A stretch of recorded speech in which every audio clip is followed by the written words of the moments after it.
स्वागत है आपका मेरे यूट्यूब चैनल पर। मैं आज बात करूँगा भारत और कनाडा के बीच जो तनाव है वो पिछले साल सितंबर अक्टूबर में वहाँ से कुछ एक व्यक्ति की हत्या हो जाती है जो खालिस्तानी लीडर होता है और जो इंडिया में टेररिस्ट की कैटेगरी में होता है, उसकी वहाँ पे हत्या कर दी जाती है कनाडा में। उसके बाद से वहाँ के जो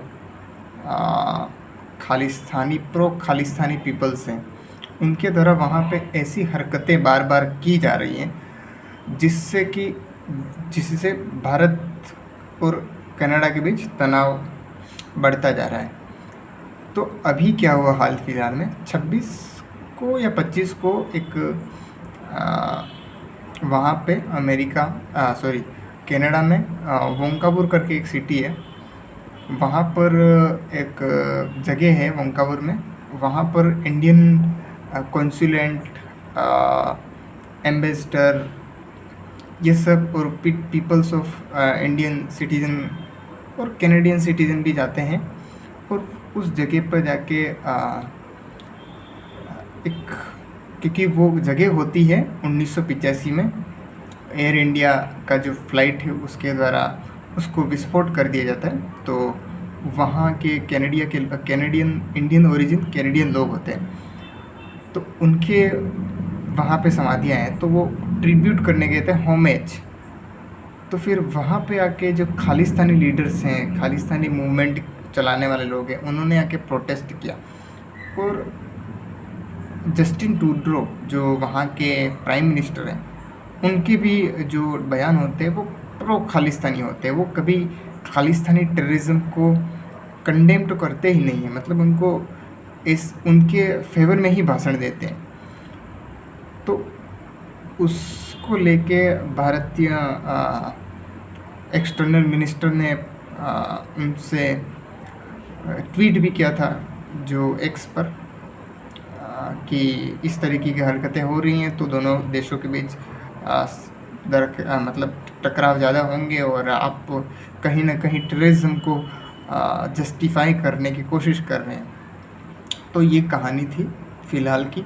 अब 1985-84 में जाते हैं, 80 के दशक में, तो वहाँ क्योंकि खालिस्तान का उदय अपने इंडिया से ही होता है, पंजाब से ही होता है। देखो 1985-84 में क्या 82 से शुरू हो जाती है कहानी। भिंडरावाले करके एक संत होते हैं जो पंजाब में एक्टिव होते हैं, वो ऑटोमेटिकली उनमें एक वहाँ संत होते हैं, वो धीरे धीरे लोगों के बीच जाने लगते हैं और लोगों के बीच एक माइंडसेट तैयार करते हैं, एक आइडियोलॉजी तैयार करते हैं कि हमें पंजाब भारत से अलग करके एक अलग देश पाकिस्तान और इंडिया के बीच में एक छोटा सा पंजाब अलग करके एक देश खालिस्तान बनाया जाए और जिसमें सिर्फ पंजाबी मूल के लोग हों।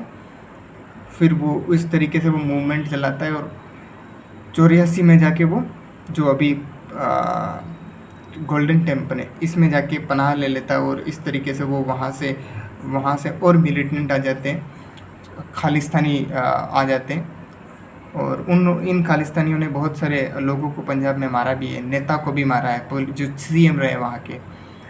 तो फिर 1984 में ऑपरेशन ब्लू स्टार चलाया जाता है जिसमें प्राइम मिनिस्टर इंदिरा गांधी होती है, उनके द्वारा ऑपरेशन उनके ऑर्डर पर चलाया जाता है, इंडियन आर्म फोर्स चलाती है। उससे गोल्डन टेम्पल को खाली कराया जाता है और उसमें भिंडरावाले और बहुत सारे मिलिटेंट मारे जाते हैं और उसका परिणाम हमें देखने को मिलता है कि इंदिरा गांधी की उसके बॉडीगार्ड्स के द्वारा ही शूट आउट कर दिया जाता है। ये घटना थी मतलब हाउ टू इमरजेंस खालिस्तान। और उसके बाद 1985 में एक एयर इंडिया की फ़्लाइट होती है, वो यहाँ से जाती है और उसको बम से उड़ा दिया जाता है प्रो खालिस्तानी टेररिस्ट के द्वारा जो कनाडा में।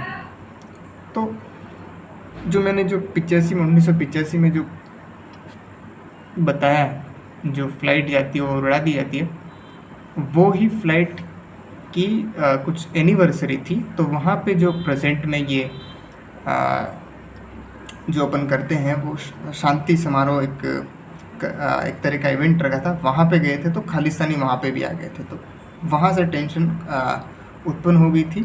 तो ये कुछ प्रेजेंट की प्रॉब्लम्स को मैंने हिस्ट्री बैकग्राउंड से जोड़ के बताया कि किस तरीके से खालिस्तान का उदय हुआ और खालिस्तान के द्वारा की गई घटनाओं कौन सी घटनाओं को अंजाम दिया, और तो इस तरह की घटनाएं थी। Thank you.